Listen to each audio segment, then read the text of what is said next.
Hello and welcome back to another episode of Nick Tiffany's Movie Reviews, coming at you online and in print format at nicktiffany.com, in audio format wherever you get your podcasts, and even in video on YouTube. Today we are talking about a new Netflix release. It got a limited theatrical window about a week ago. Different theaters than I would say are usual for some Netflix releases, but we have a new Richard Linklater movie called Hitman, starring Glen Powell, the world's most handsome funny man who's just taken over. Anyone But You, Top Gun Maverick. We'll go back to Everybody Wants Some with Richard Linklater. I remember watching that at the South by Southwest Film Festival. And I mean, overnight, it was like, all right, I'd never heard of this Glen Powell guy before, but this dude stole the show. He's just effortlessly funny. He's charming. He's witty. He's got everything going for him, and this is almost 10 years ago. So now, 10 years later, to watch him reconnect with Richard Linklater, helping write this story as well, based on a Texas Monthly article.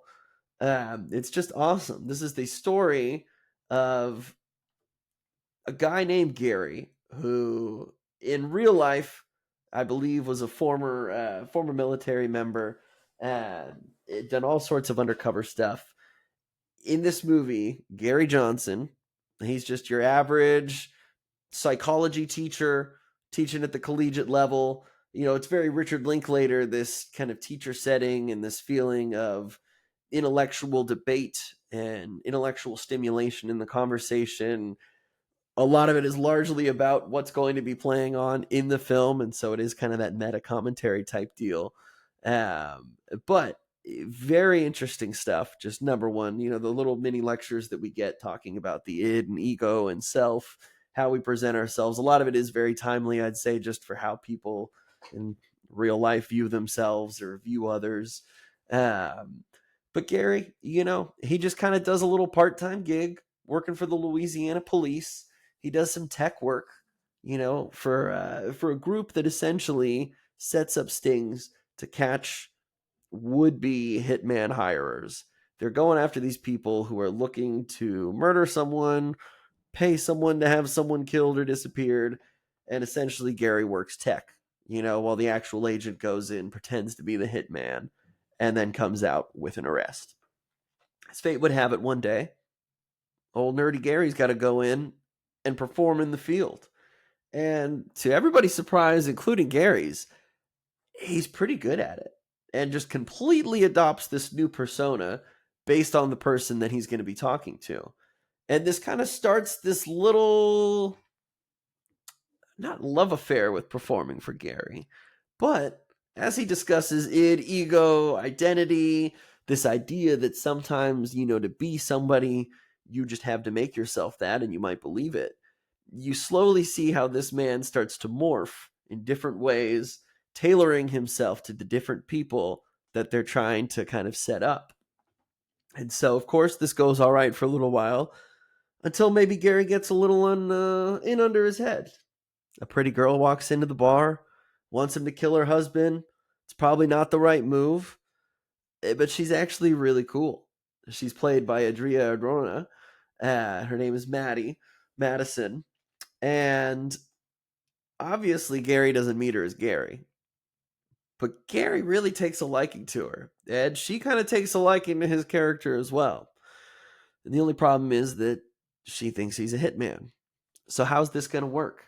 And thus kind of creates the conundrum in Gary's life and kind of the central drama of this story. I won't lie, going into this film, I did expect it to be about an actual hitman, truth be told. And as I learned while watching it, I was like, oh, this is way more of a kind of comedy, a little bit of romantic kind of comedy in there, a little bit of action sprinkled as well throughout. But in typical Richard Linklater fashion, it's just a really fun time with great dialogue between the characters, as he always does. Glen Powell and Adria Arjona have just electric chemistry. It's one of those things where you're like, all right, yeah, not only are they just two good looking people, but there's something there. I mean, you believe it. Obviously, we know it's acting, but you're like, wow, whatever they have going on there, you're like, I'm here for it. Front row seat. Uh, so just from that angle, especially, the film already succeeds in just being really interesting, drawing your attention in.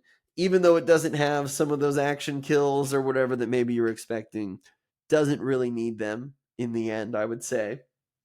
Uh, it's just a ton of fun. I've had a lot of friends who've really enjoyed this film, have seen it multiple times at different film festivals. I really am glad that I caught it in the theater before catching it on Netflix, because watching it with, there were at least maybe like 50 people in the theater. It was a pretty fun time. There was a lot of laughter, a lot of snickering, lots of moments of like, ooh, oh. So I don't know. Hitman was fun. I definitely enjoyed it. Is it the best movie of the year? Not necessarily. I kind of wish maybe it did a little bit more with its premise, or maybe it doubled down on, I don't know, perhaps the action towards the end or certain things. It's better than fine. It's very enjoyable. For Richard Linklater, maybe I just wanted a little bit more, just a little bit. But while we wait for his next project, while we wait for the next thing Glen Powell's doing, I think this is just a great time, especially if you're at home on the weekend. Watch this with family, watch this with friends, your spouse, whomever, your significant other. I think everybody's going to have a pretty great time watching this. So this is definitely one of those more universal hits. Tons of fun. Glen Powell, the guy can do no wrong right now. And from the moment you start the movie, you're just going to eat it up, because he is just great at what he does. And so is Richard Linklater. There's enough nuggets in the film that do give it a little more substance than most films of this genre, I would say, especially of films that Netflix acquires or goes straight to Netflix. So as far as those offerings go, especially, Hitman is definitely a cut above most of what they offer. So definitely keep an eye out for it this weekend. If you've got time on Netflix, I'm sure it'll be number one on there soon enough. You're going to see his face everywhere. Thank you again, as always, for tuning in and listening to NT Movie Reviews. You can find us on all social media networks, podcast platforms, and even on YouTube. Thanks again for listening, and take care.